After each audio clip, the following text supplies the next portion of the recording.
어, 사람들이 비슷하게 생긴 사람들이 있죠.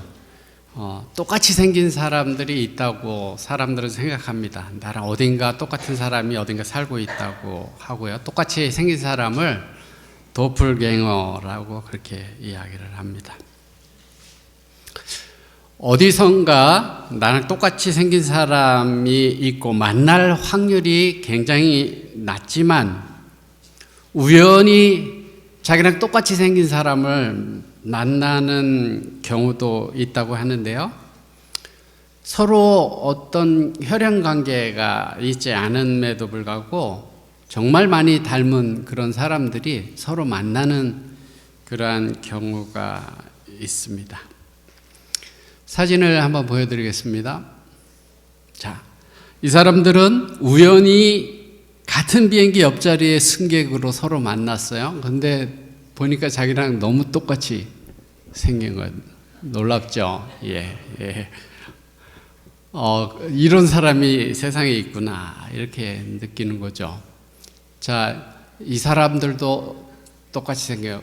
쌍둥이가 아니고요. 나라 트윈, 다른 사람들인데 똑같이 비슷하게 생긴 사람들이 있어요. 어딘가 저랑 닮은 사람도 살고 있을지 모르죠. 저 몽고에 있을지 모르고, 중국에 있을지 모르고. 사람뿐만 아니라 식물도 비슷하게 생긴 것이 참 많이 있습니다. 그래서 이게 약초인지 알고 캐서 먹었는데 독초이기 때문에 어려움당하는 그런 사람들이 있죠. 저기 지금 사진에 하나는 약초고 하나는 독초고 하나는 약초 독초예요. 그러니까 비슷하게 생겼지만 하나는 먹어도 되는 거 하나는 못 먹는 겁니다.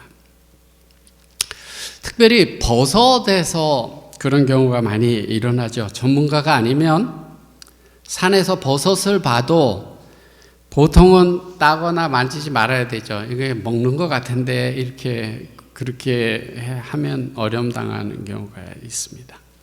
다르게 생겼다면 그냥 문제가 되지 않아요. 그거 다른 거를 이렇게 취하거나 만지거나 하지 않기 때문에. 근데 너무나 비슷하게 생겼기 때문에 어려움을 줍니다.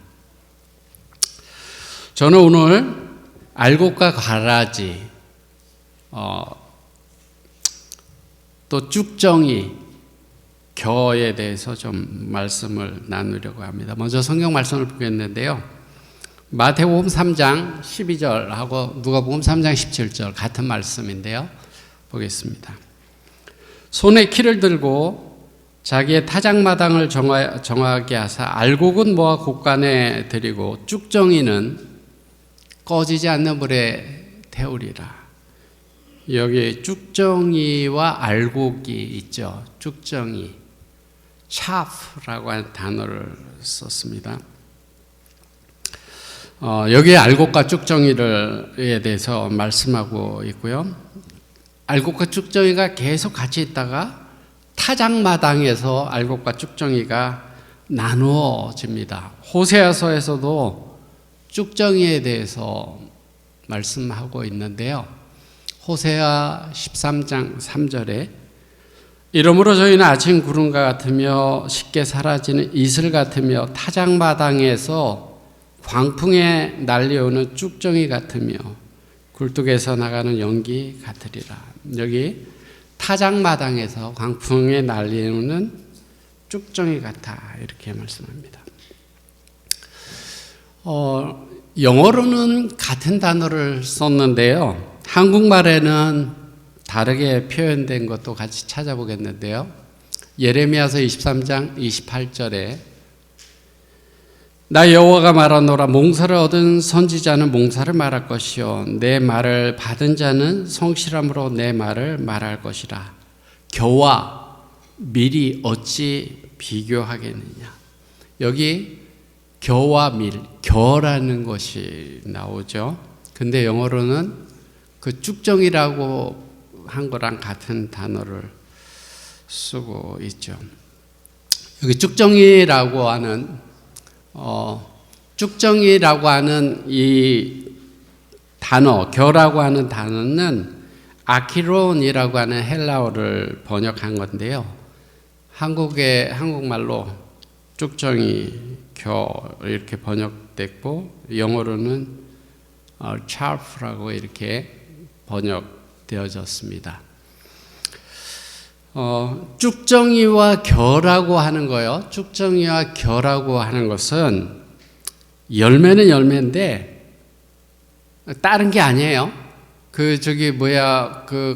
가라지처럼 다른 게 아니고 같은 건데 여물지 않은 거예요. 알곡이 꽉 차지 않은 거를 쭉정이 겨라고 이야기를 합니다. 성경을 또 찾아보면요, 마태복음 13장에는 알곡과 가라지에 대해서 말씀하고 있죠. 여기 13장 30절에 보면 둘 다 추수 때까지 함께 자라게 두어라. 추수 때 내가 추수꾼들에게 말하기를 가라지는 먼저 거두어 불사르게 단으로 묶고 곡식은 모아 내 곡간에 넣으리라 하리라. 여기에 가라지와 곡식이 나옵니다. 여기에는 곡식과 쭉정이가 아니라 가라지와 가라지와 곡식이 나오는데요. 마태복음 13장 40절에도 13장의 가라지에 대한 비유로 말씀하고 있죠. 그런즉 가라지를 거두어 불사르는 것 같이 세상 끝에도 그러하리라, 이렇게 말씀하고 있습니다. 성경에 보시면 알곡과 함께 가라지도 나오고 쭉정이도 나옵니다. 쭉정이라는 단어와 겨라고 하는 단어는 이제 같은 단어로 우리가 좀 보게 되면, 겨라고 하면 좀 느낌이 괜찮은데 쭉정이라고 하면 좀 느낌이 좀 안 좋게 느껴지죠. 농촌에서 자라지 않은 사람들은 가라지가 뭔지, 쭉정이가 뭔지, 겨가 뭔지, 어떻게 다른지 잘 알지 못합니다. 어떤 사람들은 심지어서 가라지와 쭉정이가 같은 거다, 이렇게 생각하는 사람이 있어요. 가라지는 다른 겁니다. 저기 그림이 있는데 이쪽이 밀이고 가운데가 가라지, 이쪽이 보리입니다. 보리. 비슷하게 생겼죠. 근데 밀과 보리에 저 속 안에 알맹이가 들어가 있지 않으면 그게 이제 쭉정이가 되고 겨가 되는 것이죠. 하지만 성경에서는 독보리와 같은 잡초를 가라지라고 그렇게 말씀하고 있는데요. 가라지는 모양이 밀과 비슷하지만 이삭이 나오면 쉽게 구분할 수 있습니다. 다르다라는 걸 구분할 수 있어요. 그렇지만 예수님께서 뽑지 말라 그랬죠. 뽑으면 알곡까지 뽑아질까 봐 그냥 내버려뒀다가 추수 때 해결하자, 이렇게 말씀하셨는데요. 쭉정이는 단어 그대로 그냥 껍질만 있고 알맹이가 들어가 있지 않은 곡식이나 과일의 열매 뭐 이런 것들을 쭉정이다, 이렇게 이야기를 합니다. 근데 예수님께서 이제 쭉정이에 대해서도 말씀하셨고 가라지에 대해서도 말씀하셨는데요. 그 쭉정이와 가라지에 대한 그 교훈을 보면 내용은 같지만 대상이 다릅니다. 쭉정이랑 가라지는 다른 거예요. 가라지라고 하는 단어, 번역된 단어는 지자니온이라고 하는 단어를 번역한 건데요. 성경에는 원수가 와서 곡식 가운데 덧뿌린 것이다, 이렇게 말씀하고 있습니다. 마태복음 13장 25절에 보면 사람들이 잘 때 곡식을 뿌려놓고 이제 자는데 그 원수가 와서 곡식 가운데 가라지를 덧뿌리고 갔다, 이렇게 예수님께서 비유로 말씀하실 때 말씀하셨습니다. 그러니까 가라지라고 하는 것은요, 원수가 뿌린 거예요. 애초부터 곡식이 아닌 악한 것이었습니다. 하지만 추수 때까지 같이 있는 거죠. 같이 있습니다. 가라지에 대해서 실물교훈에는 이렇게 이야기를 하고 있는데요. 동방에서는 사람이 원수를 갚기 위하여 새로 갈아놓은 상대자의 밭에다가 그것이 처음 자라날 때에는 곡식과 흡사한 어떤 잡초의 씨를 뿌리는 일이 있다. 참 괴로운 일이죠. 내가 농사 짓는데 거기다가 누가 잡초 씨를 비싼 걸 뿌려놓으면 굉장히 힘들죠. 이 잡초는 곡식과 같이 자라면서 곡식을 해롭게 하고 밭 임자에게 고난과 손해를 준다.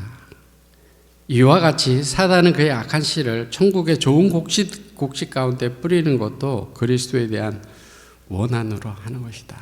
사단은 하나님의 백성들 사이에 가라지의 씨를 던져서 뿌려놓는 거예요.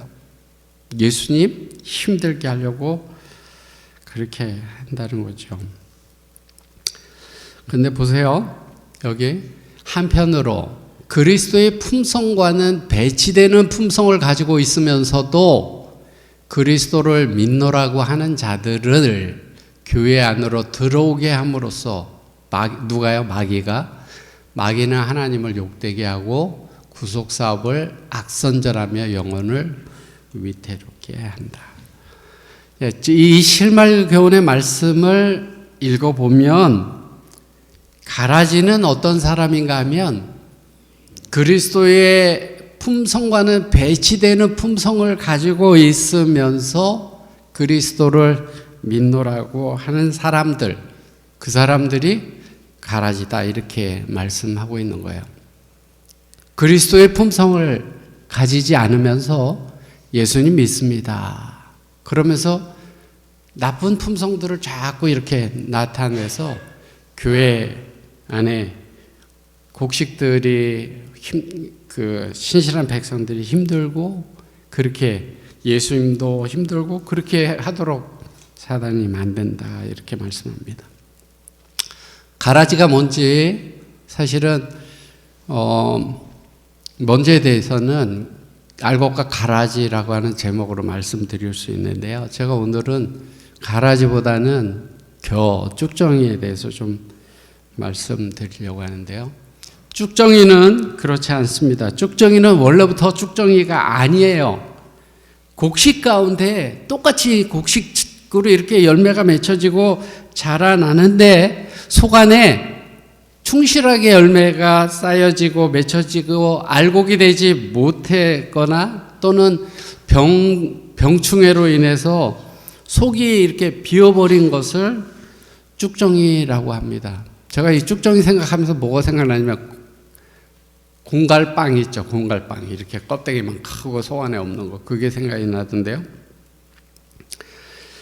그러니까 쭉정이라고 하는 것은 가라지랑 다르게요.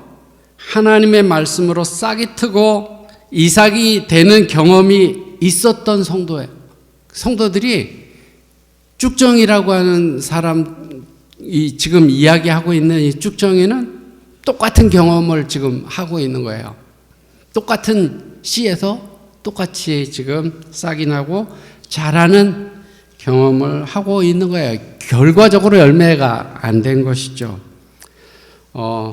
근데 성경에 보면 쭉정이도 가라지처럼 나중에 모아서 태워지게 된다 이렇게 말씀하고 있습니다. 결과는 똑같아요. 가라지나 쭉정이나 똑같아요. 예수님께서 말씀하실 때 가라지는 나중에 추수 때 모아서 태워지고 쭉정이는 나중에 모아서 태워진다 이렇게 말씀했습니다. 결과는 똑같습니다. 예수님을 개인의 구주로 받아들이고 믿음의 시작이 됐는데 우리 마음속에 그리스도의 품성이 만들어지지 않고 자라나지 않고 믿음의 시작을 했지만 그것이 끝나는 거 아니에요. 그것이 구원이 완성되는 게 아니에요. 싹이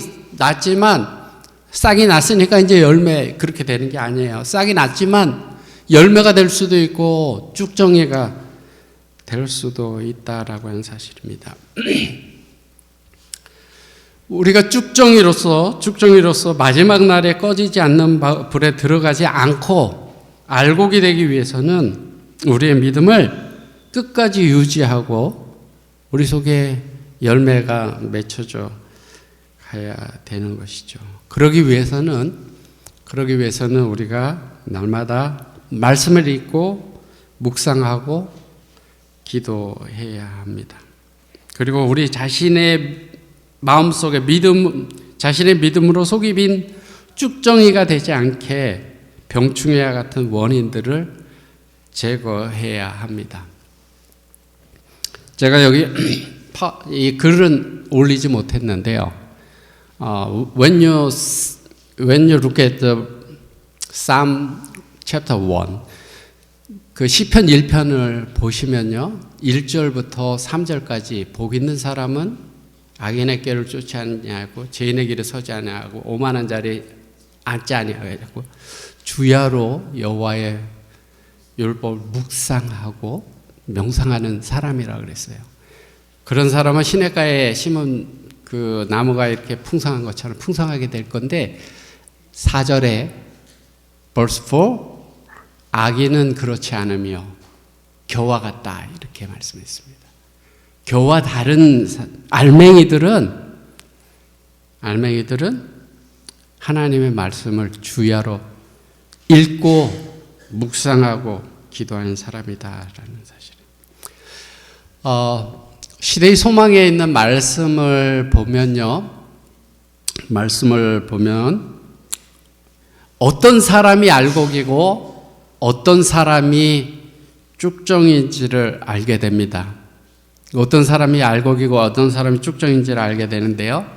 제가 조금 약간 한 대여섯 문장이 되기 때문에 영어만 띄었습니다.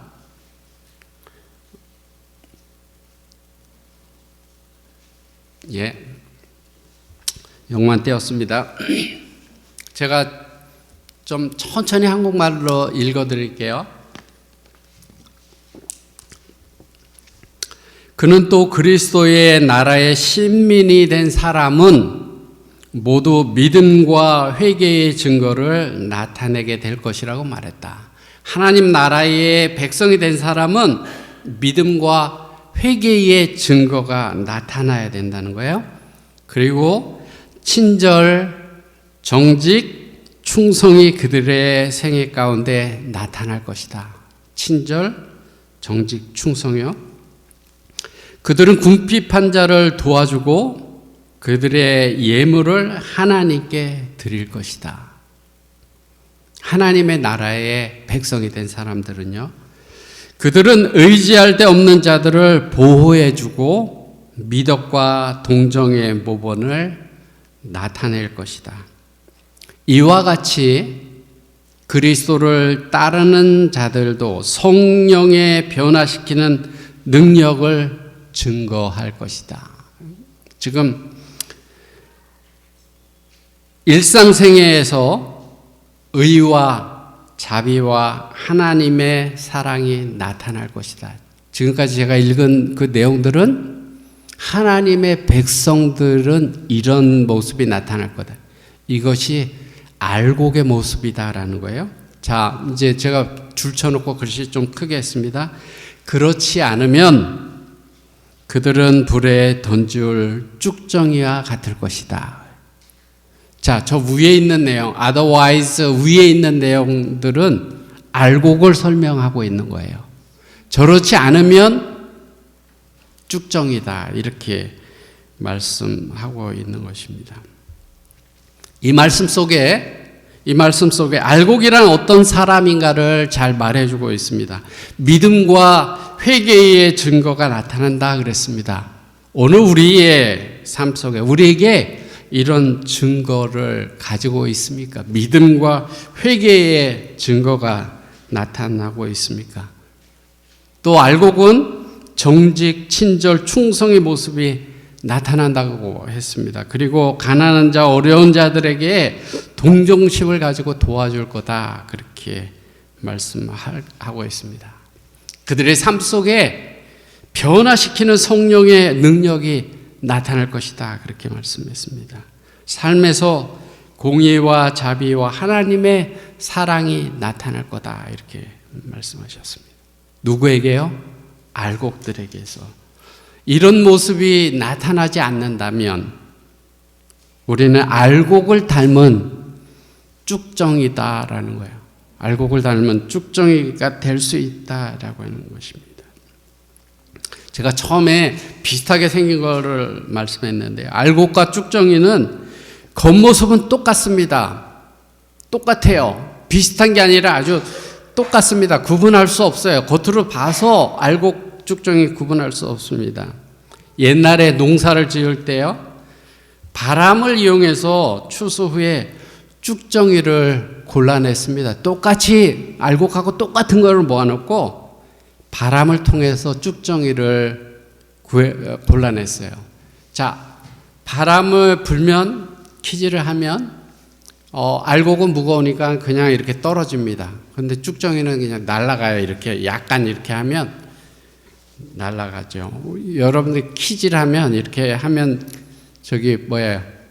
키질이 아니고 뭐죠? 조리질하면 쌀은 가벼우니까 뜨니까 이렇게 걸려지고, 돌이 만약에 있다면 밑에 이렇게 되잖아요. 그 반대로 알곡은 있고 쭉정이는 날아갑니다. 쭉정이는 속이 비어 있기 때문에요, 바람에 쉽게 날립니다.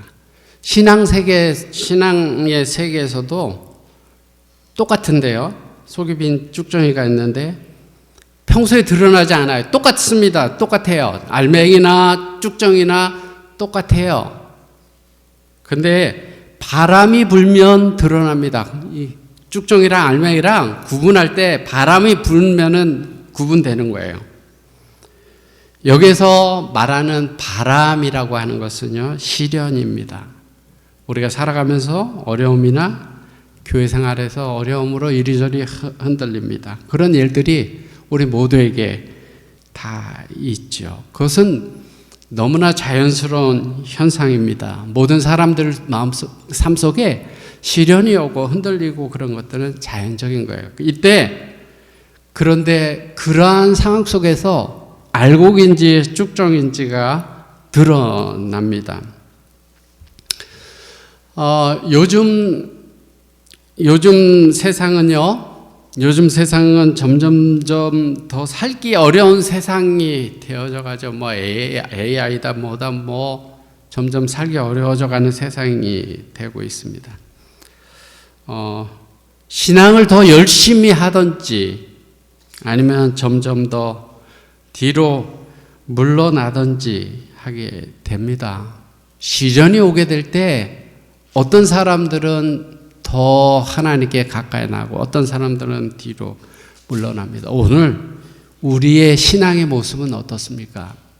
여러분들이 어려움 당할 때 예수님께 더 가까이 나갑니까? 아니면 뒤로 점점점 물러서게 됩니까? 어려움 중에 정말 가까이 나가는지, 또 점점 믿음이 시들해지고 멀어져 가는지 우리 자신을 되돌아봤으면 좋겠습니다. 그리고 나는 알곡인가 아니면 쭉정인가? 시련이 올 때 나는 더 예수님 안에 머무르고 믿음 가운데 붙들고 있는가, 아니면 점점 더 멀어져 가고 있는가?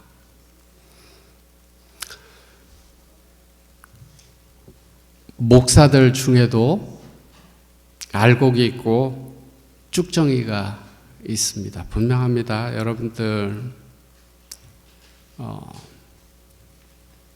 목사들 중에도 알곡이 있고 쭉정이가 있고요. 장로님들 중에도 알곡이 있고 쭉정이가 있어요. 집사님들 중에도 알곡이 있고 쭉정이가 있고요. 교인들 가운데서도 알곡이 있고 쭉정이가 있습니다. 겉모습은 똑같습니다. 알곡과 쭉정이가 똑같습니다. 우리 개인에게 질문해 봅시다. 나는 알곡인가? 우리는 알곡인가? 쭉정이인가? 10년 전에 어떤 사람이 이렇게 말했습니다. 글로 봤습니다. 약 5년 전에, 10년 전에서 5년에서 6년 전에요. 그러니까 지금으로부터 15, 16년 전이겠네요. 중동의 한 나라의 과격 이슬람 집단이 작은 기독교 마을을 공격했습니다. 그 중에 한 남자가 5살 남짓 되는 한 남자 어린이를 잡아놓고 개종을 요구하면서 총으로 위협했습니다. 이렇게 이야기를 했습니다. 만약에 너가 예수를 인정하지 않고 다시 알라를 믿으면 너를 살려주겠다. 그 아이는 멈추지 않는 눈물을 흘리면서 이렇게 이야기를 했습니다. 제발 살려주세요. 너무 무서워요. 하지만 예수님은 진짜 계신걸요. 그래서 나는 거짓말할 수가 없어요. 제발 죽이지 말아주세요. 너무 무서워요. 이 말을 하고 그 5살 소녀는 10여 발의 총알을 맞고 그 자리에서 숨졌다고 합니다. 그 이야기를 하면서 이렇게 이야기를 합니다. 여러분, 제발 정신 차리세요. 이게 진짜고 실제 일어난 일이고 이것이 진정한 순결한 예수님의 신부 교회입니다. 한 명이지만, 단지 한 명이지만 그 한 명의 교회가 메가처치라고 불리우는 겉만 번지르르하고 교인이 수천 수만 명의 되는 그런 데보다 더 성공한 진짜 교회입니다. 제발 이제 그만하십시오. 저 약하고 여린 아이의 핏값이 교회인데 여러분들은 망치고 있는 겁니다. 하나님의 진노하심을 두려워하십시오. 제발 부탁합니다. 그렇게 외칩니다. 뭐예요? 교회 수천 수만 명에 있는 교회들한테 당신들 진짜 교회는 이런 게 교회입니다. 당신들은 겉만 번지르하고 겉만 크지 제대로 지금 못하고 있는 것입니다. 교회 안에 쭉정이 같은 신앙을 하지 말라고 외치는 소리죠. 수천 명 모이는 교회가 쭉정이 뿐일 수 있다라고 하는 이야기입니다. 수천 명 모이는 교회가 거기 알곡이 없을 수 있다라고 하는 이야기예요. 저와 여러분들이 정말 알곡이 되기를 소망합니다. 저도 그렇고 여러분들도 그렇고 충실한 알곡이 되기를 날마다 소망하고 기대하고 바라보고 있습니다. 여러분들의 삶을 기대하면서 바라보고 있습니다. 우리 주님이 우리를 어떤 심정으로 바라보실까요? 그리고 우리 생애에 시련의 바람이 불어오게 될 때 우리의 진짜 신앙의 모습은 어떤 모습일까요? 알곡과 쭉정이라고 하는 것이 미래에 결정되는 것처럼 그렇게 보여지지만 미래 일이 아니라 지금 여기서 시작된다라고 하는 걸 우리가 알아야 합니다. 우리 인생은 알곡이냐 쭉정이냐 곡간에 들어가냐 불 속으로 들어가냐 하는 시험을 치르는 과정입니다. 저와 여러분들은 당연히 나는 알곡이 되기를 소망합니다. 그렇게 바랄 겁니다. 그런데 중요한 건 뭐냐면 자기가 원한다고 해서 저절로 알곡이 되는 게 아니다라는 거예요. 알곡이 되기 위해서는 과정이 필요합니다. 과정이 필요해요. 그냥 저절로 알곡이 맺혀지지 않습니다. 비 맞고 햇빛 맞고 영양분 빨아들이고 해서 그 알곡이 채워져야지 알곡이 되는 거죠. 예를 들어서요. 어떤 젊은이가 유명한 화가가 되려고 한다고 생각해 보죠. 되고 싶습니다. 그런 소망이 있습니다. 그렇지만 그것만 가지고 훌륭한 예술가, 화가가 될 수 없습니다. 끊임없이 훈련해야 되죠. 노력하지 않고 시간을 허비한다면 그 사람은 훌륭한 화가가 되지 못합니다. 신앙의 세계도 마찬가지인데요. 우리는 지금 쭉정이의 길을 가냐 알곡의 길을 가냐 하는 시험을 받으면서 인생을 사는 중입니다. 제가 이제 말씀을 마치려고 하는데요. 오늘 우리의 삶이 알곡의 삶을 살아야 합니다. 알곡은 어떤 사람들이다, 이것을 아까 시대의 소망에 있는 말씀으로 제가 말씀드렸습니다. 오늘 저와 여러분들이 알곡으로서의 삶을 살겠다 이렇게 결심하는 여러분들이 되기를 바랍니다. 그리고 알곡의 삶을 살게 되기를 바랍니다. 그래서 예수님이 이 땅에 오실 때 알곡으로 주님을 기쁘게 맞이하는 저와 여러분들이 되기를 바라면서 말씀 드리겠습니다.